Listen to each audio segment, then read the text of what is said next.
Welcome to A to Z biology. आज का जो टॉपिक है वो है हमारा chapter 30 last our environment. Chapter important है, इससे बहुत सारे क्वेश्चंस बनते हैं। इस चैप्टर को इस वीडियो में बहुत सिंपल तरीके से समराइज करेंगे, सारे इंपॉर्टेंट फैक्ट बताएंगे, साथ ही 2025-2024 के प्रीवियस ईयर क्वेश्चंस जितने भी हैं उन सबको सॉल्व करेंगे। कुछ ट्रिक्स बताएंगे जिससे आपका क्वेश्चन गलत ना हो पाए, आप कॉन्सेप्ट को याद रख पाएँ। तो स्टार्ट करते हैं। सबसे पहले थ्योरी को देखते हैं, उसके बाद PYQ कराएंगे। आवर एनवायरनमेंट में सबसे पहले हमें जो समझना है वो है उसका इंट्रोडक्शन, जिसको लिखा गया है कि इन्वायरमेंट क्या होता है। तो इन्वायरमेंट मीन्स होता है किसी इंडिविजुअल के आसपास का सारा बायोटिक एबायोटिक फैक्टर्स मिलकर जो एक कवरिंग बनाते हैं, that is called as environment. Now the thing is कि एनवायरनमेंट वर्क कैसे करता है। तो एनवायरनमेंट की जो यूनिट होती है वो होती है इकोसिस्टम। और इकोसिस्टम क्या है?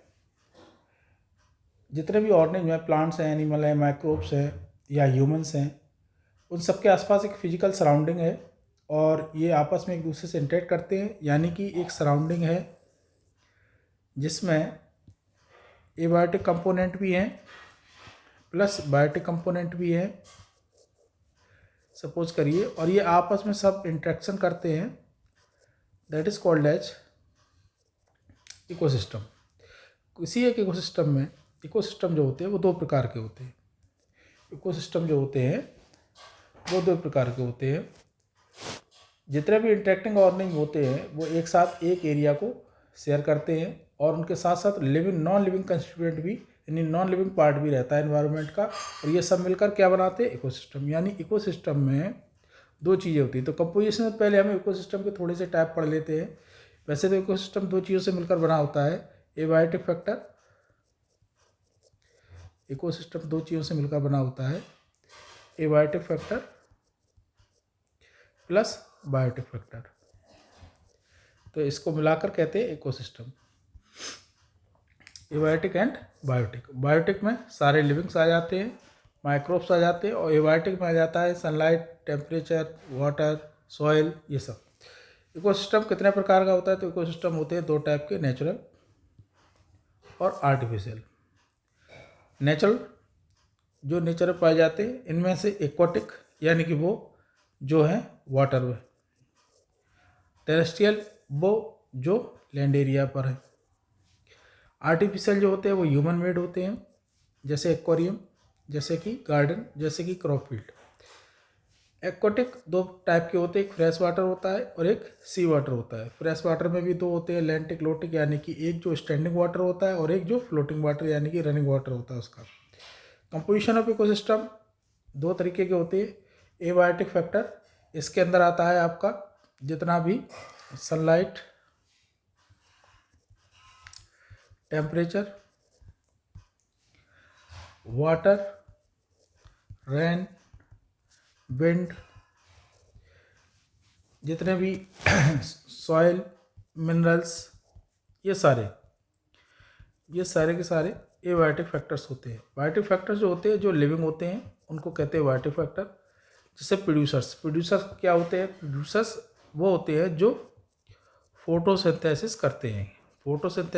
करते हैं और सिंपल इनऑर्गेनिक सब्सटेंस को ये कॉम्प्लेक्स ऑर्गेनिक सब्सटेंस में बदलते हैं। और जितनी भी सनलाइट की एनर्जी होती है, जो रेडिएंट एनर्जी होती है, इस रेडिएंट एनर्जी को ये केमिकल एनर्जी में कन्वर्ट करते हैं। सिंपल सी बात है और इसको इसी तरीके से समझना है आपको। तो जितने भी प्लांट्स हैं, ग्रासेज हों, ट्री हों, फ्लावर बियरिंग हों, रोज, जैस्मिन, सनफ्लावर, जितने भी हैं वो सारे के सारे प्रोड्यूसर्स हैं, जो इनमें सारे वो भी हैं जो माइक्रोब्स भी हैं और फोटोसिंथेसिस भी कर रहे हैं, वो भी इसमें शामिल होते हैं। कंज्यूमर्स क्या होते हैं?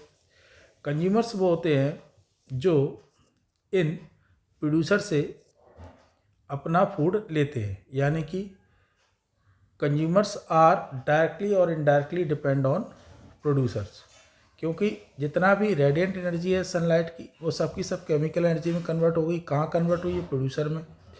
और इसको एज फूड वो लेंगे, इनको कहते हैं कंज्यूमर। अब कंज्यूमर हो सकता है कि डायरेक्ट फूड ले प्लांट से, और हो सकता है कि इसको खाने वाले किसी एनिमल से ये इसको खाए। इस तरीके से डायरेक्टली और indirectly they are depend on this complex organic substance that are produce by the plant, जो कि प्लांट के थ्रू बनाया जाता है as food, transfer the energy from one animal to other. यहाँ पर ये सारे के सारे एनिमल ग्रुप के सदस्य होते हैं। सबसे पहले इस तरीके से डिकम्पोजर्स क्या होते हैं? डिकम्पोजर्स वो होते हैं जो जितना भी प्लांट है, जितना भी एनिमल है, उनकी डेड बॉडी यानी कि उनके मरने के बाद या उनके डेड ऑर्गेनिक मैटर प्लस उनका एक्सक्रीटरी वेस्ट, इन सब को फिर से तोड़ते हैं, ब्रेक करते हैं, और ब्रेक करके सिंपल इनऑर्गेनिक सब्सटेंस में बदलते हैं। सिंपल इनऑर्गेनिक सब्सटेंस बदलते हैं। अब आपको याद होगा कि सिंपल इनऑर्गेनिक सब्सटेंस कहाँ यूज हो रहा था? इस जगह पर। तो ये साइकिल कहाँ घूम कर आ गई? वापस इस तरीके से यहीं पर आ गई। तो ये एक सिस्टम है जिसमें सारे के सारे मिनरल्स सर्कुलेट होते हैं, साथ ही साथ एनर्जी फ्लो होता है डिफरेंट ऑर्गेनिज्म में। This is called as ecosystem. Simply आपको समझ में आ गया होगा कि इसमें कुछ भी ऐसा नहीं है जो आपको समझ में ना आए। तो जैसे कि इनऑर्गेनिक सब्सटेंस बहुत सारे होते हैं, वो इनऑर्गेनिक सब्सटेंस कौन लेता है? जैसे कि ये प्लांट है, सपोज करिए ये प्लांट है कोई, ये इसकी जड़ है, ये प्लांट है, ये प्लांट हो गया, और ये सिंपल इनऑर्गेनिक सब्सटेंस यहाँ से ले रहा है, यहाँ से। ओके, अब इस प्लांट पे कोई एनिमल है, उस एनिमल ने इसको खाया, इस एनिमल को किसी दूसरे एनिमल ने खाया, इस एनिमल को तीसरे एनिमल ने खाया। ध्यान से समझना, इसका काम क्या था? इसका काम ये था कि जितनी भी सनलाइट आ रही है उस सनलाइट को ये यूज़ कर रहा है, और उसकी हेल्प से जो रेडिएंट एनर्जी यानी कि जो सनलाइट की एनर्जी है, सनलाइट की एनर्जी को ये किस में कन्वर्ट कर रहा है? केमिकल एनर्जी में। और ये काम कौन कर सकता है? ये काम केवल और केवल प्रोड्यूसर्स कर सकते हैं। और प्रोड्यूसर्स कौन होते हैं? ग्रीन प्लांट्स और ऐसे बैक्टीरिया जो फोटोसिंथेसिस कर सकते हैं। तो यहाँ पर पहला स्टेप ये समझ लीजिए। उसके बाद दूसरा स्टेप ये होता है कि जो ये केमिकल एनर्जी हुई है, इसको एज फूड कौन ले लेगा? इसको लेगा एनिमल, कोई भी एनिमल, जो पहला एनिमल होगा। तो पहला एनिमल जो होगा उसको हम बोलेंगे प्राइमरी कंज्यूमर। क्या बोलेंगे? Primary consumer. और ये प्राइमरी कंज्यूमर जो होता है वो हमेशा कैसा होता है? हर्बीवोर्स। इसको खाने वाला दूसरा कंज्यूमर होगा जो होगा सेकेंडरी कंज्यूमर। और ये कैसा होगा? ये होगा कार्निवोर। अब देखो, ध्यान से सुनना मेरी बात को। एग्जाम में क्या होता है कि ये कार्निवोर है और इसको यहाँ पर लिखा जाएगा प्राइमरी कार्निवोर। देखो याद रखो, ये श्रृंखला का पहला यानी कि चेन का पहला कार्निवोर है, इसलिए इसको प्राइमरी कार्निवोर कहेंगे, लेकिन ये सेकेंडरी कंज्यूमर होगा। तीसरा कंज्यूमर होगा जिसको बोलेंगे टर्सरी कंज्यूमर। टर्सरी कंज्यूमर जो होगा वो होगा सेकेंडरी कार्निवोर। ओके, इस तरीके से ये फूड चेन फ्लो करती है। अब ये फूड चेन बहुत ज़्यादा आगे नहीं जा सकती, 3 या 4 स्टेप्स तक ही रहती है, क्योंकि एनर्जी फ्लो में जैसे जैसे ये एनर्जी ट्रांसफ़र होगी तो उसमें ये भी तो कुछ अपना रेस्पिरेशन करेगा, बॉडी में यूज़ करेगा। तो यहाँ पर ये याद रखना है कि आपको बहुत सबसे इम्पोर्टेंट चीज़ याद रखना है, वो ये है कि जितना भी सोलर रेडिएशन आ रहा है, जितना भी सोलर रेडिएशन आ रहा है उसका केवल 1%, इसको डायग्राम को अच्छे से याद कर लो, ये बहुत काम आने वाला है। उसका केवल 1% ऐसा होता है जो फोटोसिंथेसिस में यूज होता है। किस में यूज होता है? फोटोसिंथेसिस में। बस ये पहला टर्न है जिसको याद रखना है। और 1% जो यूज हुआ है उसके बाद फोटोसिंथेसिस हुई, प्रोडक्ट ने फूड बनाया और उस फूड से ट्रांसफ़र हुई एनर्जी। तो यहाँ पर 90% लॉस हो जाएगा और केवल 10% एनर्जी ही इस नंबर 1 वाले प्राइमरी कंज्यूमर में जाएगी। शेष जब ये आगे ट्रांसफ़र जाएगा, बॉडी ये आगे ट्रांसफ़र होगी तो इसमें भी 90% क्या जाएगी, बॉडी के अंदर यूज हो जाएगी, एनवायरनमेंट में हीट में निकल जाएगी। और केवल कितनी ट्रांसफ़र होगी? 10%। लास्ट में भी कितनी आएगी? 10%। बाकी 90% कहाँ चली जाएगी? वेस्ट हो जाएगी, इसी बॉडी के अंदर यूज हो जाएगी। तो आपको ये याद रखना है कि ये कहलाता है 10% लॉ। ये तो आप याद रखेंगे कि हर बार ट्रांसफ़र में ट्रांसफ़र कितना एनर्जी का होगा? Transfer of 10% energy. क्योंकि अभी इस बहुत सारे आपके इक्वेशंस बनेंगे जिसमें आपको ये प्रॉब्लम क्रिएट होगी और आपको जब क्वेश्चंस सॉल्व कराएंगे तो आपको ये चीज़ समझ में आएगी हम क्या कह रहे हैं। ये जो वर्ड है, ये 1% वाला, ये बच्चे कंफ्यूज करते हैं बहुत ज़्यादा। इस वर्ड को हमेशा याद रखना कि सोलर रेडिएशन में केवल 1% एनर्जी ही यूज होती है। जैसे मान लीजिए कि यहाँ पर अगर सपोज करिए कि यहाँ पर 1000 कैलोरी सोलर रेडिएशन आया, या इसमें केवल 100 कैलोरी सोलर रेडिएशन आया, इस तरीके से समझ लें, जल्दी समझ में आएगा।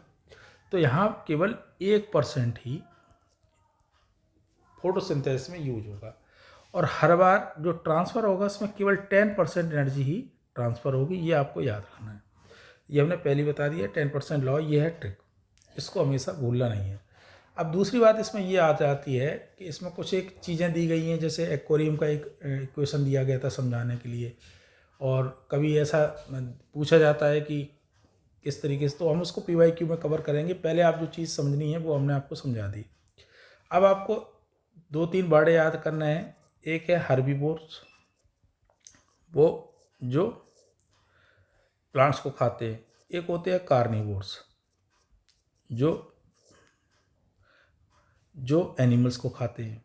और एक होते हैं ओमनिवोर्स, जो दोनों टाइप के भोजन को खा सकते हैं। They are called as omnivores. इसमें एक तीसरा जो वर्ड था डिकम्पोजर्स, इसको आपने अगर ना भूले हो तो आप हमेशा याद रखना। इनका काम क्या है? अभी हमने बताया आपको इनका काम क्या है। इनका काम है, प्रोड्यूसर का काम है एनर्जी को स्टोर करना। किस फॉर्म में? केमिकल फॉर्म में। एनर्जी किस फॉर्म में आई थी? एनर्जी किस फॉर्म में आई थी? आपकी रेडिएंट एनर्जी की फॉर्म में। किस फॉर्म में कन्वर्ट हो गई? केमिकल एनर्जी की फॉर्म में। केमिकल एनर्जी कहाँ पर है? फूड में है। ठीक, क्लियर। अब दूसरा है कंज्यूमर। कंज्यूमर चाहे कार्निवोर्स हो चाहे हार्बीवोर्स हो, दे आर डायरेक्टली और इनडायरेक्टली डिपेंड ऑन किस पे? दे आर डायरेक्टली और indirectly depend on this food energy, जो कि प्लांट से आ रही है। इसलिए एनर्जी का जो फ्लो होता है वो हमेशा कैसा होता है?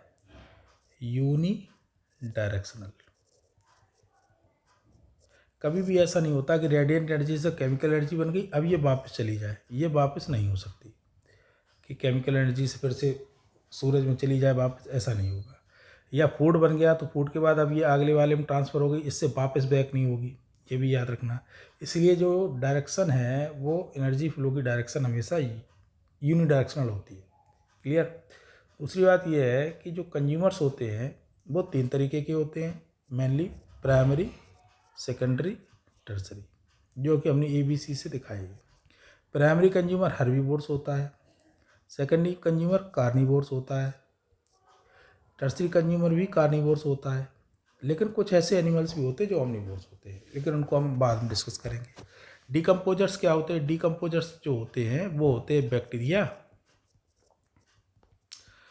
Fungi and microbes. वो सारे जो किसी भी डेड ऑर्गेनिक मटेरियल को या जो कहें कॉम्प्लेक्स ऑर्गेनिक मटेरियल को तोड़ सकते हो, एसक्रीटरी वेस्ट को तोड़ सकते हो। इन सब को ही हम कहते हैं डिकम्पोजर्स, डिकम्पोज करना। अब एक बात याद रखना कि डिकम्पोजर्स के बिना कोई भी इकोसिस्टम कंप्लीट नहीं हो सकता, क्योंकि जितने भी मिनरल्स इसमें यूज हो रहे हैं वो सारे के सारे मिनरल्स वापस रिसाइकिल कौन करेगा। जैसे कि हमने कहा था सिंपल इनऑर्गेनिक मटेरियल किसने ले लिया, प्लांट ने। किस में बदला, कॉम्प्लेक्स ऑर्गेनिक में। किसकी हेल्प से बदला, रेडिएंट एनर्जी की हेल्प से बदला। किस फॉर्म में बदला, केमिकल एनर्जी में। चलो बन गया। अब ये लॉक हो गया यहाँ पर मिनरल एनर्जी के साथ, फूड के फॉर्म में आ गया, आगे की जनरेशन में आया, इसमें आया, फिर दूसरे में आया।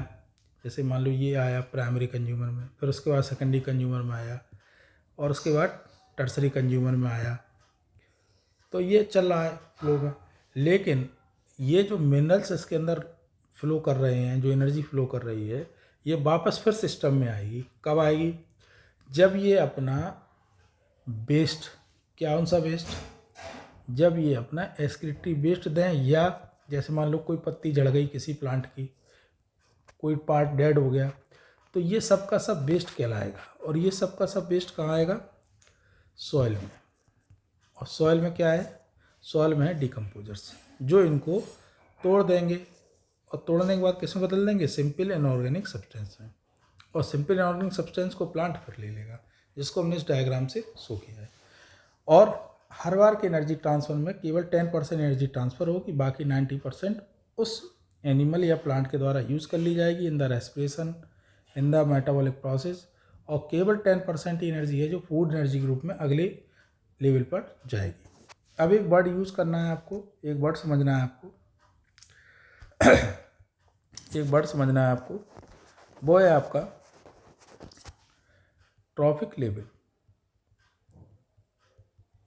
ये वर्ड आपको समझना है, ये क्या होता है।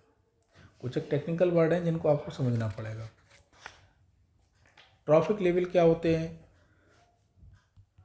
फूड चेन क्या होती है, फूड वेव क्या होता है, ये अब हम इसके बाद वाले टॉपिक को समझेंगे, फूड चेन, फूड वेव और ट्रॉफिक लेवल को। उससे पहले एक एक्टिविटी दी गई है आपके में, एक्टिविटी 15.2। एक एक्वेरियम है जिसमें एक्टिविटी 15.2 में एक एक्वेरियम को बताया गया। उस एक्वेरियम है आपके पास एक एनिमल, और वो एक एक्वाटिक एनिमल जो है एक को दूसरा एनिमल खाता है। तो make a group, discuss how each of every group organism are dependent on each other. या एक्वाटिक ऑर्गेनिज का एक ऑर्डर बनाइए जिसमें वो एक दूसरे को खाते हैं। तो ये PYQ में कवर हो जाएगा आपका क्वेश्चन। ये क्वेश्चन पूछा भी उसी तरीके से गया है।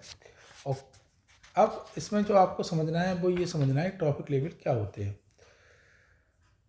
तो हम लोगों ने अभी आपको समझाया था ट्रॉफिक लेवल में कि food chain, food web, trophic level ये है। हमने आपको एक डायग्राम से शो कर रहे हैं। ये डायग्राम आप आसानी से देखिए, इसमें क्या क्या चीज़ शामिल है। देखिए यहाँ पर एक ही सिस्टम है जो प्लांट से है, और इनको खाने वाले देखिए कुछ इंसेक्ट, अरेक्निड्स, इनको खाने वाली स्मॉल फिश को खाने वाला यहाँ पर बगुला है। उसके बाद यहाँ ग्रास लैंड में ये ग्रास ऑपर है, ये प्राइमरी कंज्यूमर हो गया, ये सेकेंडरी कंज्यूमर हो गया, ये टर्सरी कंज्यूमर हो गया, और ये टॉप कंज्यूमर हो गया। फॉरेस्ट इकोसिस्टम में ये प्रोड्यूसर है, ठीक है, ये कंज्यूमर प्राइमरी है, तो ये प्राइमरी कंज्यूमर हो गया, ये आपका टॉप कंज्यूमर हो गया। अब हमें समझना है कि सीरीज ऑफ ऑर्गेनिज जो होती है वो बायोटिक लेवल में एक एक्टिव रोल प्ले करती है, और इसी चीज़ को हम फूड चेन कहते हैं। क्या कहते हैं, फूड चेन। चेन मीन्स क्या होता है, चेन मीन्स होता है एक सीरीज। फूड चेन का मतलब यहाँ पर ये है कि इस दुनिया में जो ऑर्गेनिज्म है वो दूसरे ऑर्गेनिज्म को खाता है, ये चेन है। एक्चुअल में फूड चेन आपके कोर्स में है नहीं, लेकिन हम बता दे रहे हैं। फूड चेन दो तरीके की होती है, एक होती है ग्रेजिंग फूड चेन और एक होती है डेटाइटिस। तो आपके कोर्स में केवल ग्रेजिंग है, डेटाइटिस नहीं है। ग्रेजिंग फूड चेन ऐसी होती है जो हमेशा प्रोड्यूसर से स्टार्ट होती है, यानी कि जो फोटोसिंथेसिस करती है उनसे, उनको खाने वाले कंज्यूमर से, primary consumer, secondary consumer, tertiary consumer and so on. और उसके बाद जब ये मर जाएंगे तो उनको डिकम्पोज करने वाले डिकम्पोजर्स वापस से सारे मटेरियल्स को डिकम्पोज करेंगे, जिसको फिर से कौन ले लेगा? प्रोड्यूसर। ये अगेन सीरीज स्टार्ट हो जाएगी। तो इस तरीके से ये साइक्लिक वे है। अब फूड चेन में हर स्टेप पे या लेवल ऑफ फूड चेन है, तो ईच स्टेप और level of food chain is called trophic level. Trophic means यही होता है न्यूट्रिशन। Traffic means nutrition. अब आपको क्या सीखना है इसमें? अब आपको ये सीखना है कि पहला ट्रॉफिक लेवल कौन है। तो हमेशा याद रखें कि फर्स्ट ट्रॉफिक लेवल जो होता है, ये फर्स्ट ट्रॉफिक लेवल है। फर्स्ट ट्रॉफिक लेवल, और ये हमेशा किसका होता है? प्रोड्यूसर्स का। जो पहला ट्रॉफिक लेवल है वो प्रोड्यूसर का होता है। इनका काम क्या है? ये सोलर एनर्जी को फिक्स करते हैं और कंज्यूमर के लिए अवेलेबल कराते हैं in the form of food. दूसरा लेवल जो होता है, जिनको हम कह रहे हैं प्राइमरी कंज्यूमर, ठीक है, वो एक्चुअल में क्या होते हैं? वो आपके कंज्यूमर्स हैं हर्बीवोर्स कंज्यूमर हैं, जो प्लांट को एज ए फूड यूज करते हैं या खाते हैं, ठीक है ना। तीसरा है, वो होते हैं कार्निवोर्स। तो ये हो गए प्राइमरी कंज्यूमर, ये हो गए सेकेंडरी कंज्यूमर, और ये हो गए टर्सरी कंज्यूमर। अब ये याद रखना, इसमें कार्निवोर्स में प्राइमरी कार्निवोर्स कौन से होते हैं? तो प्राइमरी कार्निवोर्स ये है। और प्राइमरी कंज्यूमर कौन सा होता है? ये है। ये सेकेंडरी कंज्यूमर, ये टर्सरी कंज्यूमर। ये दो वर्ड अलग अलग हैं, primary consumer, secondary consumer, tertiary consumer. ये हर्बीवोर्स, ये प्राइमरी कार्निवोर्स, और ये सेकेंडरी कार्निवोर्स। हर बार एनर्जी ट्रांसफ़र होगी 1 बाई 1 एक ट्रॉफिक लेवल से अगले ट्रॉफिक लेवल पर। और इस तरीके से आपको जितना भी ट्रॉफिक लेवल आप बढ़ाते जाएंगे, इस तरीके से बढ़ते जाएंगे। लेकिन ये एक एंड के बाद ये आगे नहीं बढ़ेगी। क्यों नहीं बढ़ेगी? तो उसका हमने पहले रीजन बता दिया है कि हर बार केवल कितनी ट्रांसफ़र होगी? 10%। यहाँ से 10%, यहाँ से 10%, तो केवल इतना ही। तो हर बार जब करेंगे तो जब ये एनर्जी का लेवल कम होता चला जाएगा, तो अगले वाले ट्रॉफिक लेवल के लिए एनर्जी अवेलेबल नहीं होगी। तो इसलिए किसी भी फूड चेन के जो लेवल होते हैं वो लिमिटेड होते हैं, और उससे ज़्यादा की वो नहीं होते हैं। फोर्थ ट्रॉफिक लेवल पे आपका टर्सरी कंज्यूमर बैठा होता है। फोर्थ ट्रॉफिक लेवल पे आपका इस तरीके से first consumer, second consumer, tertiary consumer बैठा होता है। और इसके आगे भी अगर हो सकता है तो होता है, तो उसको हम टॉप कंज्यूमर कहते हैं। फिर उसके बाद नहीं होता है, ठीक है। अभी हम लेवल आपको समझा देंगे सारे। तो यहाँ पर अल्टीमेटली सोर्स ऑफ एनर्जी कौन सा है आपको सीखना है। ये first topic level he source of energy है। ये है सोर्स ऑफ एनर्जी। ये ट्रिक याद रखना, डायरेक्टली और इनडायरेक्टली किसी न किसी तरीके से केवल यही है। और फर्स्ट ट्रॉपिक लेवल जितना भी सोलर रेडिएशन आता है, जितना भी सोलर रेडिएशन होता है, उसका कितना परसेंट लेता है? उसका केवल 1% लेता है। किसके क्रिया में लेता है? फोटोसिंथेसिस में लेता है। उसके बाद जितनी भी एनर्जी स्टोर होती है वो कितनी ट्रांसफ़र होती है? 10%। ये इसको भूलना नहीं है। प्लांट में हर बार 10% ही ट्रांसफ़र होती चली जाएगी, और अगले लेवल पे केवल 10% ही होगी। बाकी की लेवल पे 10%, बाकी 90% उसकी जो एनर्जी है वो आपकी उसकी लैब प्रोसेस में ख़त्म हो जाएगी। क्लियर? तो ये हो गई आपकी फूड चेन, और ये हो गया ट्रॉफिक लेवल। अब आता है आपका फूड वेव। अब ये है फूड वेव। फूड वेव को समझते हैं।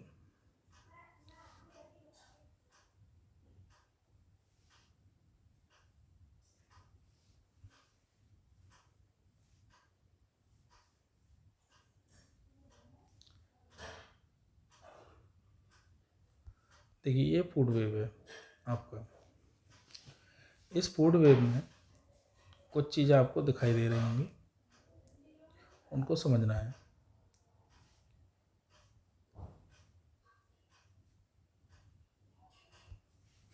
देखिए, फूड वेब में जो फूड चेन्स होती हैं वो एक दूसरे से इंटरकनेक्टेड होती है। कोई भी फूड चेन ऐसी नहीं होती है जिसमें जो फूड चेन ऐसी हो कि एक लाइन में चले। सपोज करिए, इसको हम ऐसे समझते हैं, जैसे यहाँ पर ये आपको एक चूहा दिख रहा होगा। ये चूहा यहाँ पर ग्रास को खा रहा है। अब इसको कोई भी मंगूस खा सकता है, इसको ये आउल खा सकता है, इसको सांप भी डायरेक्ट खा सकता है, और इसको डायरेक्ट ईगल भी खा सकता है। तो इस तरीके से इसके कई रास्ते बन गए, यानी कई तरीके से फूड चेन मूव कर पाएगी। तो एनर्जी फ्लो डायग्राम जो होता है उसमें एक चीज़ याद रखना कि flow of energy is unidirectional, flow of energy जो होता है वो यूनिडायरेक्शनल होता है, और एनर्जी जो कैप्चर्ड होती है ऑटोट्रॉप से वो कभी भी सोलर इनपुट इस तरीके का होता है कि वो आपका कभी भी बैक नहीं होता है। अब तीसरी जो इंटरेस्टिंग चीज़ है वो ये है कि फूड चेन होती है उसमें बहुत सारे एनिमल्स एक दूसरे से इंटरकनेक्टेड रहते हैं। तो फूड चेन के बारे में एक सवाल बहुत ज़्यादा पूछा जाता है, फूड वेब से इकोसिस्टम स्टेबल होता है या अनस्टेबल। तो ये याद रखना, ये स्टेबल होता है और अच्छा है। अब देखिए, इसमें एक लेवल दिखाया गया, ये सारे के सारे कौन है? प्रोड्यूसर। ये कौन है? कंज्यूमर। कौन से कंज्यूमर है? ये कंज्यूमर है एक नंबर वाले, यानी प्राइमरी कंज्यूमर। ये कौन से कंज्यूमर है? ये सेकेंडरी कंज्यूमर है। कौन से हैं ये? सेकेंडरी कंज्यूमर है। और ये कौन से हैं? ये आपके टर्सरी कंज्यूमर है। क्लियर? और सारी फूड चेन एक दूसरे से इंटरकनेक्टेड है, इसलिए सारी फूड चेन को मिलाकर हम बोलते हैं फूड वेब। इसमें आपको कोई दिक्कत नहीं होनी चाहिए। तो इसमें length and complexity of food chain जो होती है वो बहुत ज़्यादा होती है। तो एक एनिमल या जो प्रोड्यूसर है या जो भी है वो कई एनिमल्स के थ्रू एक दूसरे से इंटरकनेक्टेड होता है। वो कहीं भी खाया जा सकता है, कोई भी उसको एज ए फूड ले सकता है। तो एक स्ट्रेट लाइन में फूड चेन नहीं चलती, उनका रिलेशनशिप जो होता है वो एक दूसरे से सीरीज में होता है और ब्रांचिंग लाइन बन जाती है। इसी चीज़ को हम फूड वेब कहते हैं। क्लियर? ये बात आपको समझ में आ गई।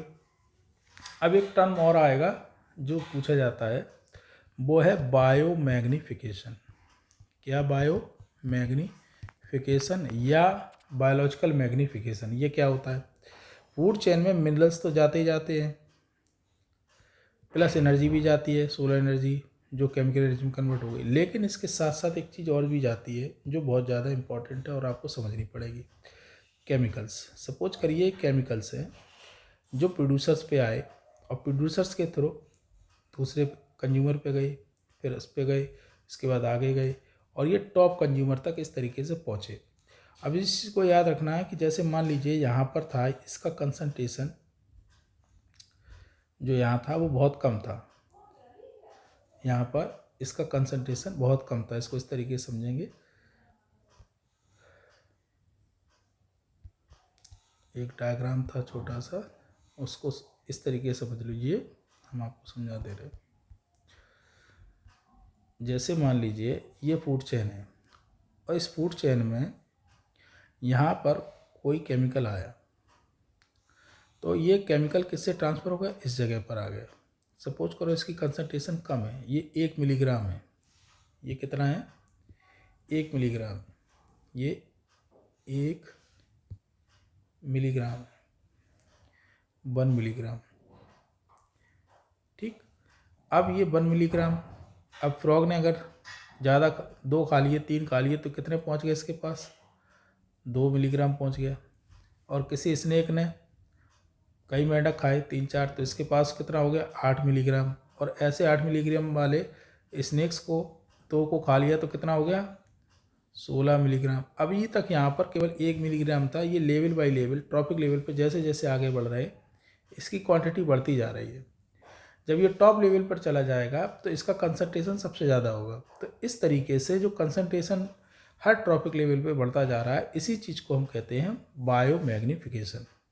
ये है बायो या बायोलॉजिकल मैग्नीफिकेशन, जैसे कि एक मैग्नीफाइंग ग्लास होता है वैसे ही ये मैग्नीफिकेशन हो रहा है, यानी हर लेवल पे आपका जो पेस्टिसाइड है वो पेस्टिसाइड लगातार एक सीरीज में बढ़ते चले जा रहे हैं और उनका बायोलॉजिकल मैग्नीफिकेशन हो रहा है।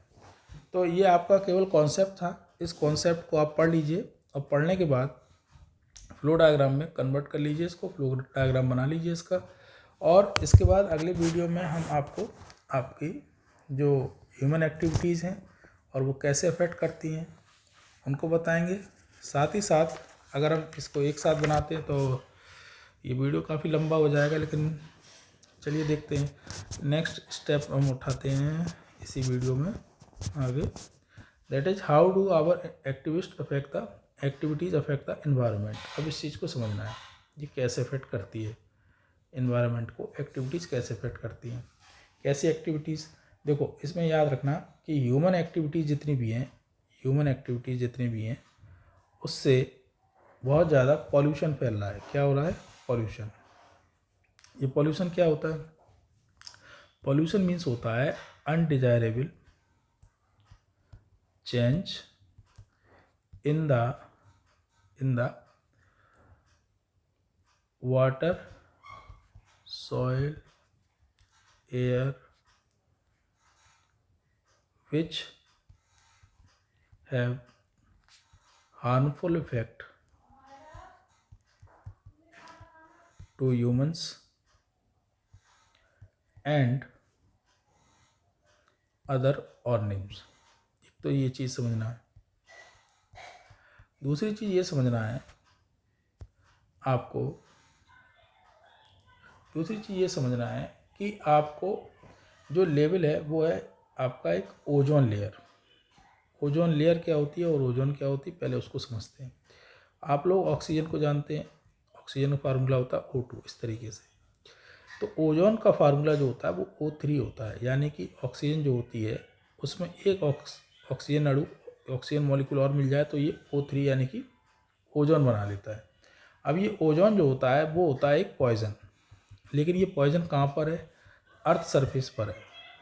अर्थ सरफेस पर ये एक पॉइजन है, लेकिन जैसे ही ये आपकी अर्थ के ऊपर वाले एरिया में जाएगा तो ये एक प्रोटेक्टिव कवरिंग बना लेगा। क्या बना लेगा? प्रोटेक्टिव कवरिंग बना लेगा, जिसको हम कहते हैं ओजोन लेयर। ये ओजोन लेयर करती क्या है कि जो सोलर रेडिएशन आता है, जितना भी सोलर रेडिएशन आता है उस सोलर रेडिएशन को ये 99% एब्जॉर्ब कर लेती है और जो आपका अर्थ है उस अर्थ तक ये नहीं पहुंचने देती। सिंपल समझ लीजिए ये एक तरीके का शील्ड है। क्या है ये? शील्ड है। किसको करती है प्रोटेक्ट? हम लोगों को प्रोटेक्ट करती है। होता कैसे है? एक्चुअल में जो O2 होती है, ये O2 अल्ट्रा वायलेट रेज की उसमें ये मॉलिक्यूलर ऑक्सीजन में टूट जाती है और यही मॉलिक्यूलर ऑक्सीजन फिर ऑक्सीजन के साथ मिलकर ये ओजोन को बना लेती है। ये इस तरीके से एक ओजोन लेयर बनती है जो यूवी रेडिएशन को रोकती है। हाई एनर्जी जो यूवी रेडिएशन होता है वही O2 को स्प्लिट भी करता है। तो ये प्रोसेस जो होती है वो एनवायरनमेंट में अर्थ का जो सबसे टॉप एनवायरनमेंट होता है उस जगह पर ये होता है। तो ये ओजोन लेयर क्रिएट करता है। ये ओजोन लेयर हमारी यूवी रेज से प्रोटेक्शन करती है और एक शील्ड बना लेती है। सिंपल। अब अमाउंट ऑफ जो ओजोन लेयर है वो डिप्लीटेड हो रहा है day by day. Ozone layer getting depleted, यानी कि ये ओजोन लेयर इस तरीके से जो बनी है वो 1980 से कैसी होने लगी है? ड्रॉप होने लगी है। इसका कंसंट्रेशन कैसा होने लगा? कम होने लगा है।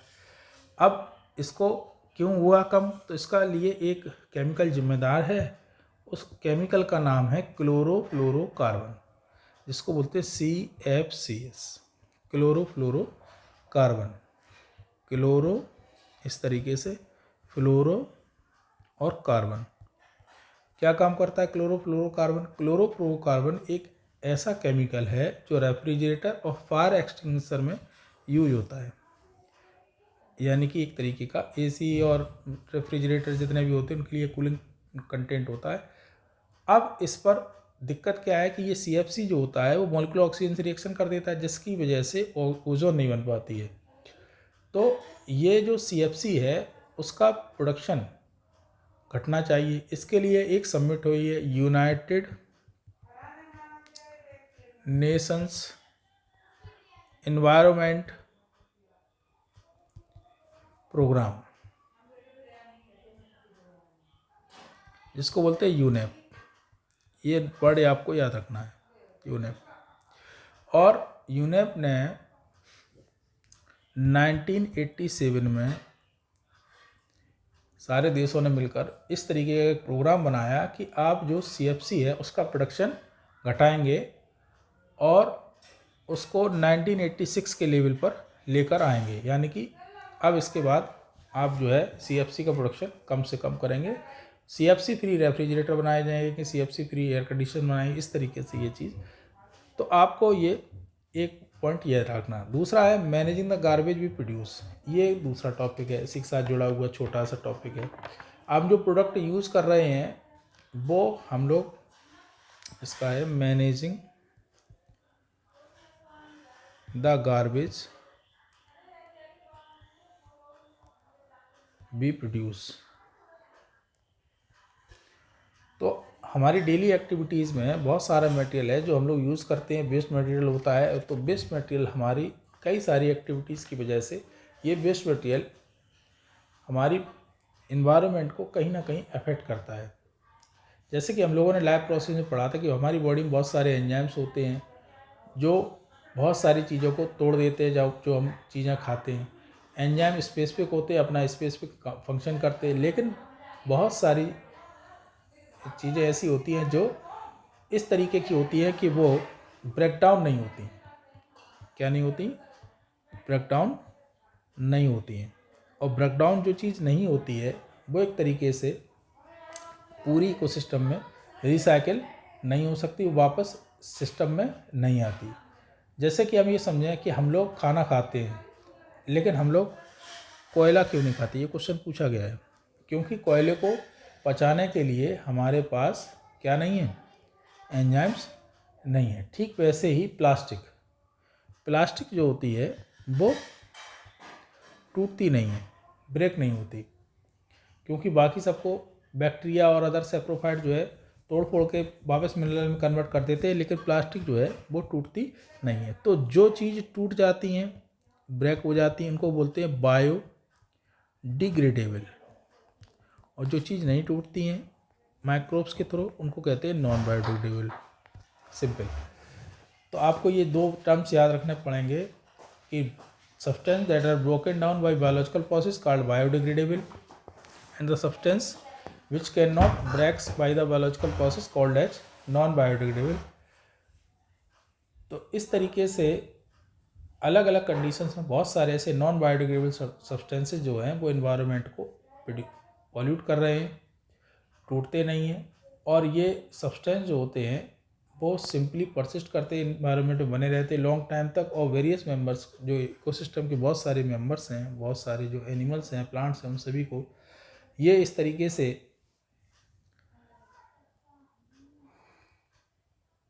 तरीके से अफेक्ट करते हैं कि वो उनको बड़े से बड़ा नुकसान हो सकता है। जैसे कि आप प्लास्टिक के कपों को देखते हैं, प्लास्टिक कप बहुत सारी आप देखते हैं हमारे सिटीज़ में प्लास्टिक कप्स यूज़ किए जा रहे हैं। कहीं पर आप देख रहे हैं कि प्लास्टिक बैग यूज़ किए जा रहे हैं, पॉलीथीन यूज़ की जा रही है। ये सब का सब मटेरियल जो होता है गार्बेज है। और ये सारा का सारा जो हमारे इकोसिस्टम में आता है, जगह जगह पर ये जो पड़ा रहता है मटेरियल, ये डिकम्पोज होता नहीं है क्योंकि इसके लिए कोई डिकम्पोजर एंजाइम मौजूद नहीं है। तो ये गार्बेज जो होता है जनरली ब्लॉकेज करता है, और बहुत ज़्यादा अगर कंसंट्रेशन में हो जाएगा तो ये बहुत ज़्यादा हार्मफुल केमिकल सब्सटेंसेस इसके थ्रू कन्वर्ट होते हैं। कोई इसको जला देता है तो वो सारी फ्यूम्स कहाँ जाती हैं? इन्वायरमेंट में जाती हैं। तो इस सारी चीज़ों को जो आप सब्सटेंसेस को बायोलॉजिकल प्रोसेस से ख़त्म ना कर पाएँ उनको कहते हैं नॉन बायोडिग्रेडेबल। इसमें से आपका प्लास्टिक आता है। और इस प्लास्टिक को या पॉलीथीन को बैन करने के लिए आपने वैसे भी मुहिम सुनी होगी कि जिसमें प्लास्टिक और पॉलीथीन को बैन किया जाना चाहिए, इस तरीके के एक्ट चल रहे हैं। तो सिंपली इस चीज़ को केवल यहीं तक आपके कोर्स में है, तो आपको इसी में समझना है। इसके बाद कुछ क्वेश्चंस पूछे गए हैं, उन क्वेश्चंस को हम लोग कवर करते हैं। अब इसमें आपको एक चीज़ जो हमने नहीं बताई है वो आप याद रखना, एक ट्रिक इसमें है, ये जो हमने आपसे कहा था शुरू में, कि जो फूड चेन होगी, इसमें जो बच्चे नहीं समझ पाते हम आपको बता दें, कोई फूड चेन जितनी ज़्यादा छोटी होगी, फूड चेन जितनी ज़्यादा छोटी होगी वो उतनी ज़्यादा एफिशिएंट होगी। क्यों होगी बताइए आप लोग कमेंट में। क्योंकि अगर कोई जैसे मान लो प्रोड्यूसर है और इससे डायरेक्ट कोई कंज्यूमर जुड़ा हुआ है जो उसका फूड ले रहा है, तो यहाँ पर जो है ना फूड चेन में ये छोटी चेन है, इसमें जितने भी एनर्जी है वो ज़्यादा से ज़्यादा एक एनिमल पर पहुँच रही है। तो इस कंडीशन में ये ज़्यादा इनफिशियंट है, क्योंकि 90% तो लॉस ही हो जानी है। तो जितनी लंबी फूड चेन उतनी ज़्यादा दिक्कत, जितनी शॉर्ट फूड चेन उतनी ज़्यादा अच्छा। ये आपको पूछा गया है क्वेश्चन में। तो चलिए इसके क्वेश्चन भी कर लेते हैं साथ ही साथ। ये 2025 के क्वेश्चंस हैं कुछ।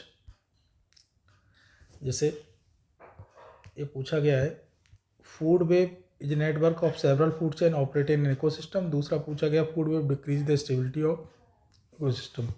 तो ये वाला जो स्टेटमेंट वो सही है, लेकिन ये स्टेटमेंट गलत है।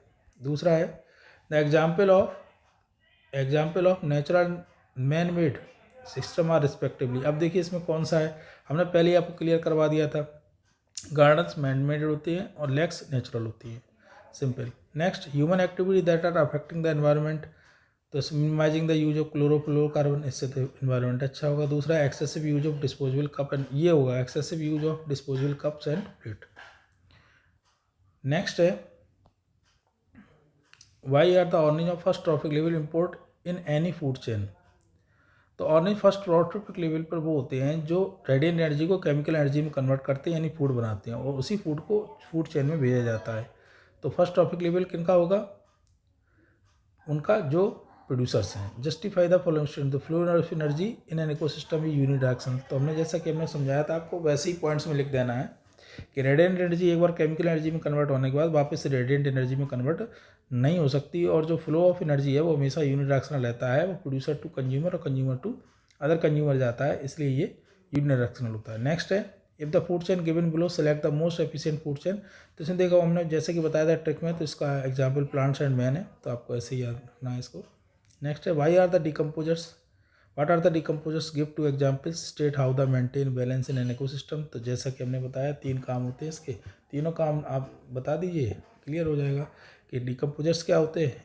बैक्टीरिया होते हैं और फंजाई होते हैं, कुछ माइक्रोब्स भी होते हैं, दोनों नाम हमने बता दिए 2 एग्जाम्पल के साथ। State how they maintain a balance in ecosystem, तो ये क्या करते हैं, बायोडिग्रेडेशन करते हैं, बायोडिग्रेडेशन करते हैं या ब्रेक करते हैं। किसको किसको करते हैं ब्रेक, ब्रेक करते हैं आपके कॉम्प्लेक्स ऑर्गेनिक सब्सटेंस, जिसमें डेड ऑर्गेनिक मटेरियल होता है, यानी किसी प्लांट एनिमल की बॉडी हो सकती है, सपोज करिए अगर ये ना हो तो क्या होगा, या एक्सक्रीटा होता है, यानी एक्सक्रीटिव प्रोडक्ट होते हैं। इनको ये डिकम्पोज करते हैं, इनको फिर से सिंपल में तोड़ते हैं और सिंपल इनऑर्गेनिक मटेरियल में तोड़ते हैं। और सिंपल इनऑर्गेनिक मटेरियल जो होता है, it is the raw material use by the producer, जिनको प्रोड्यूसर यूज़ करता है। फ्लो डायग्राम से याद कर लें इसको। नेक्स्ट है, other than abiotic component, which of the given biotic component are not required to make an equilibrium with small herbivores with a self sustaining system। देखिए क्वेश्चन को घुमा के पूछा गया, एक्टिविटी हमने जो बताई थी उसी में पूछा गया है। तो इस एक्टिविटी में देखिए, किसी एक्वेरियम में किसी भी टेरेस्ट्रियल प्लांट की ज़रूरत नहीं है और ना ही टेरेस्ट्रियल एनिमल्स की ज़रूरत है। पहला तो ये चीज़ समझ लीजिए। डिकम्पोजर बैक्टीरिया फंजाई की जरूरत पड़ेगी, एक्वाटिक प्लांट एक्वाटिक एनिमल्स की ज़रूरत पड़ेगी, और consumers as clownfish and sea urchin, इनकी ज़रूरत नहीं है, क्योंकि ये एक्वाटिक प्लांट और एक्वाटिक एनिमल्स हैं, लेकिन ये कंज्यूमर्स जो हैं ये इनकी ज़रूरत नहीं पड़ेगी। तो सेकंड एंड फोर्थ किस में है, आप देख लीजिए ऑप्शन डी। तो ये आपका 25 का क्वेश्चन है, सेट नंबर 3 का। नेक्स्ट है इन ए फूड से energy flow unidirectional give the two reason, अभी हमने बताया। If 10,000 joule energy is available at the producer level, how much energy will be available to the secondary consumer, give reason to justify. अब देखो इस question को समझ लीजिए। Producer पे 10,000 जूल एनर्जी है, तो आपका ये फर्स्ट ट्रॉफिक लेवल हो गया, सेकंड ट्रॉफिक लेवल हो गया, और ये आपका प्राइमरी कंज्यूमर हो गया, primary consumer, secondary consumer, tertiary consumer. अब ध्यान से सुने, इसी तरीके का फ्लो चार्ट याद रखना आपको। ये और ट्रॉफिक लेवल ये ऊपर लिख दिया मैंने, ये ट्रॉफिक लेवल है। अगर ट्रॉफिक लेवल पूछा जाएगा तो उस हिसाब से सॉल्व करना है, और कंज्यूमर पूछा जाए तो इन्होंने पूछा सेकेंडरी कंज्यूमर। तो देखिए 10,000 से यहाँ पर कितना ट्रांसफ़र हो रहा है, हर बार 10% हो रहा है ना। तो यहाँ पर 10,000 बाई 10 कितना हो गया, 1,000। ठीक, ये प्राइमरी कंज्यूमर पे आया। और इस पर कितना आएगा, इस पर फिर इसका बाई 10 कर दो तो कितना आएगा, 100। क्लियर। तो इस तरीके से ये आपके पास 100 जूल आया, ये इसका आंसर हो गया। ठीक है, गिव रीजन और जस्टिफाई योर आंसर, जैसा हमने बताया वैसे ही आपको लिख देना है। Write the essential function preferred by ozone at high level the atmosphere, how it is formed in the upper atmosphere. Write the name of group of chemical mainly responsible for the depletion of ozone layer. दोनों ही हमने चीज़ बता दी कि थी, UV radiation के effect से, यूवी रेडिएशन के इफेक्ट से ही O2 जो होती है वो मॉलिकुलर ऑक्सीजन में टूट जाती है, और यूवी रेडिएशन की हेल्प से ही O2 के साथ मॉलिकुलर ऑक्सीजन जोड़कर ओजोन बना लेती है। आपको ये याद रखना है। नेक्स्ट है greater number of individual are present in the lower trophic level of all food chain. ये आपको याद रखना है कि जितने ज़्यादा फूड चेन हैं उन सभी का ट्रॉफिक लेवल लोअर जितना होगा उतनी ज़्यादा उनके पास जो इंडिविजुअल्स है उनकी काउंटिंग ज़्यादा होगी। As the amount of energy decrease at सबसेक्टिव trophic level, larger number of individual are required at the lower trophic level to support higher next trophic level. Simple है, सही क्वेश्चन है, और दोनों एसर्शन रीजन दोनों ही सही है, और साथ ही साथ सही तो है ही, साथ ही साथ ये इसका राइट एक्सप्लेनेशन भी है। नेक्स्ट है, ये आपके यहाँ 2024 के स्टार्ट हो गए, ये 2025 तक के यहीं थे। नेक्स्ट वीडियो में हम 2024 के क्वेश्चन भी करा देंगे। तब तक देखते रहिए A to Z, और अपने चैनल को सब्सक्राइब कर दें ताकि आपके पास लगातार वीडियोस पहुँचते रहें।